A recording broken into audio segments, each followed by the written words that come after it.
The hoax could have been Hillary Clinton's all along. You remember Russia, Russia, Russia, and the Trump campaign was colluding with Russia. We wasted, what, 2 years on that in this country? All the other things we could have been focusing on.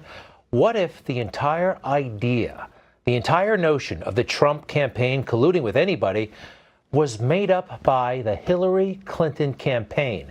Now, there have been rumblings about this for a while, but now we've got something I think that's extraordinary. And of course, most of the media will ignore it. You know who John Brennan is, right? Director of the Central Intelligence Agency under Barack Obama, very close to Barack Obama, a great big Trump hater, by the way. You can find him on MSNBC all the time. Well, the Directorate of National Intelligence today declassified some material, and it's fascinating. It's John Brennan's notes on a meeting he had in 2016 with Barack Obama, Susan Rice, the National Security Advisor, Dennis McDonough, the Chief of Staff. Here are some of the minutes from that meeting. Again, John Brennan's handwritten notes. This is pretty wild. Now, it's a little tough to read, but he cites alleged approval by Hillary Clinton on July 28th of a proposal from one of her foreign policy advisors to vilify Donald Trump by stirring up a scandal claiming interference by the Russian security services. Okay? Get all that? I know it's a little awkward to read, but I'm telling you, this is very, very important. The Central Intelligence Agency, the director of it, talking about a plan hatched by one of Hillary Clinton's foreign policy advisors to vilify, to speak ill of, to demonize Donald Trump by stirring up a scandal tying or claiming, that's an interesting word, interference by the Russian security service. All right.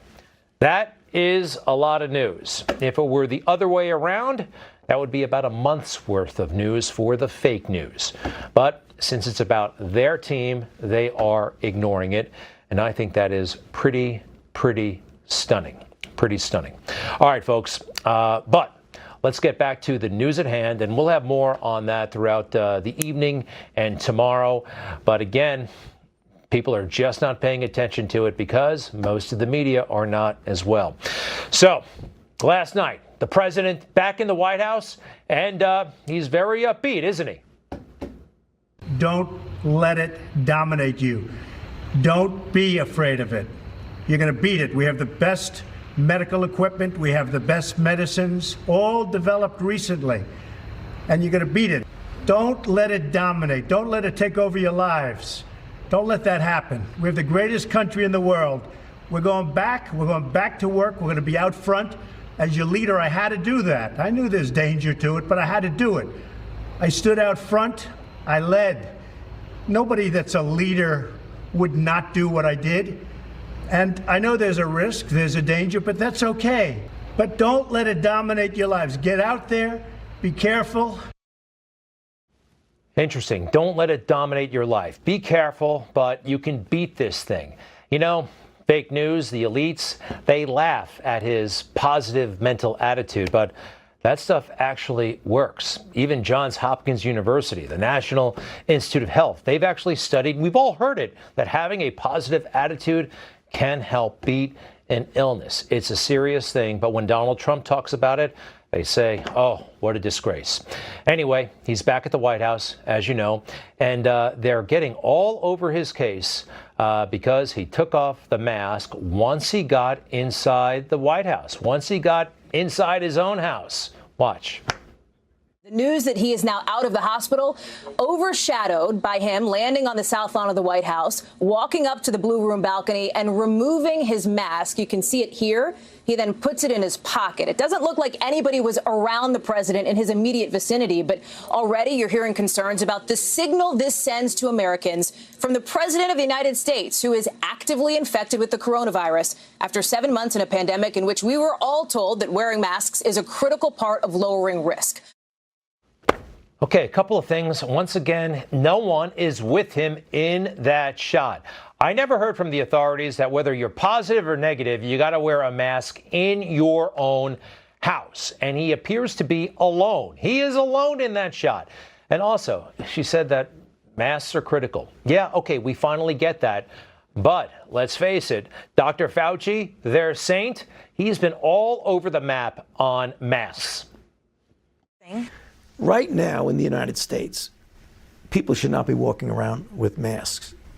You're sure of it? Because people are listening really closely to this. Right now, people should not be walking. There's no reason to be walking around with a mask. When you're in the middle of an outbreak, wearing a mask might make people feel a little bit better, and it might even block a droplet, but it's not providing the perfect protection that people think that it is. And often, there are unintended consequences. People keep fiddling with the mask and they keep touching their face. That's all interesting. All right, we're wearing masks. We are. Interesting that the doctor says there could be unintended consequences. But you've seen this. We've all seen this. The media pointing out Republicans when they're not wearing the mask perfectly and never doing it to each other. I find that pretty arrogant and pretty hypocritical. But remember, positive mental attitude, the president talks about it. It's all in his first book, The Art of the Deal, and it's all in his favorite book, The Power of Positive Thinking by Norman Vincent Peale. Again, the elites will scoff at this stuff, but there is a lot to it, believe me. All right, last night, there was a fake news extravaganza. This was literally an infomercial, and we got it all queued up, and here's how they opened the proceedings. Hi, everyone. I'm Valerie Bertinelli, here in Hollywood, together with an amazing group of ladies. And we're all very excited because in just a few minutes, supermodel Cindy Crawford is going to come out and share how she manages to look so good and so youthful at age 43. Oops, slight mistake there, but whoever produced this infomercial circa 10 years ago, oh, and by the way, our condolences to Valerie Bertinelli. Her late ex-husband, Eddie Van Halen died. But whoever produced this infomercial probably had a role in producing last night's, again, fake news extravaganza, the town hall on NBC News featuring Joe Biden. NBC News, the Joe Biden Town Hall.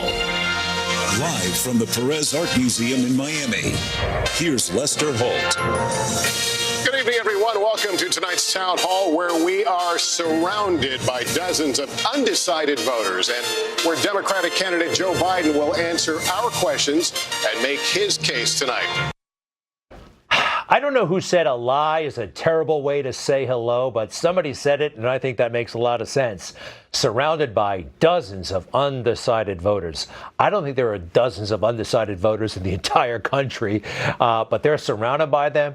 And if you hear the questions that they ask, they're not undecided. They've all made up their mind, especially, by the way, Lester Holt. Before they get to the folks with their from-the-heart questions, Lester had a few. I know you offered your good wishes to the president and the first lady. Did you pick up the phone? Did you call the president? No. When you hear that this president was infected with COVID-19, were you surprised? Hearing that he was infected, did you have a moment of pause, of worry, of concern for your own safety? If you become president, can you pledge transparency about your health if, God forbid, something like this happened or some other health issue, that you would be forthcoming? The easiest questions in the world, questions that Joe Biden can answer. And remember, NBC, especially Lester Holt, they still go through this facade, this charade that they are neutral in this election. They're not. By the way the thing was shot, take a look. Action photography, kind of the camera whizzing around Joe like they were filming a commercial for him. And that's the way the whole thing came off. We heard some classics from Joe. Again, he is very excited about restoring civility, norms to our country. The country is ready to be united, I believe. They're ready to be united. And we have to just change the way we talk to one another.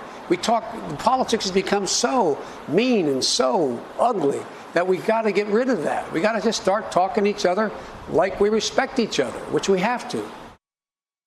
Isn't that nice? Respecting each other, right? Who could argue with that? You know who could argue with that? Joe Biden, by the way he conducts himself basically every day on the campaign trail. Watch. You ever been to a caucus? No, you haven't. You're a lying dog-faced pony soldier. You said you were, but you're Why would you answer that question? The question is, the radical left. Will you shut up, man? Listen. Why wasn't his apology enough, Mr. Vice President? Why attack Sanders? Wait.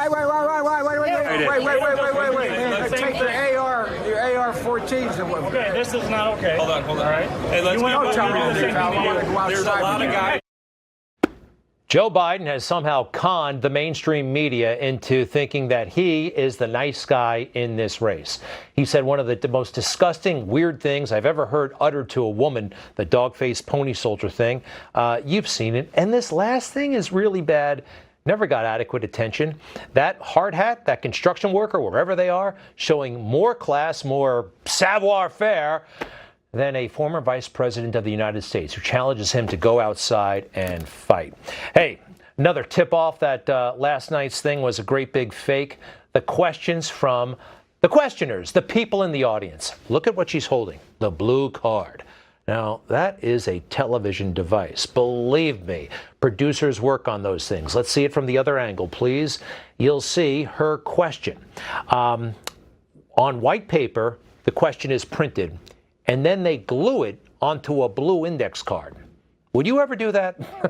If you had a question for you, write it in a notebook and bring it with you. That whole production is a television production. Those questions weren't spontaneous. I think they handed them out, and I think Joe knew ahead of time. Again, that's the evidence right there. All pre-produced, pre-packaged, a tightly produced televised event. I'll say this for Joe. Well, maybe I won't, because he wasn't surprised all night long. Although every now and then you saw a little bit of fear in his face, like who knows what might happen next. And, you know, even when somebody has one of those cards, there's no guarantee they're going to read from them. Anything can happen. And I think I saw, and maybe you will now, a little bit of fear on Joe's face.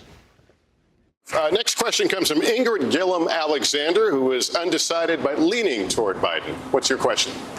Good evening, Mr. Biden. I can hear you. Watching the debate, I noticed that President Trump was bullying you, and I'm worried that it knocked you off your game. See that?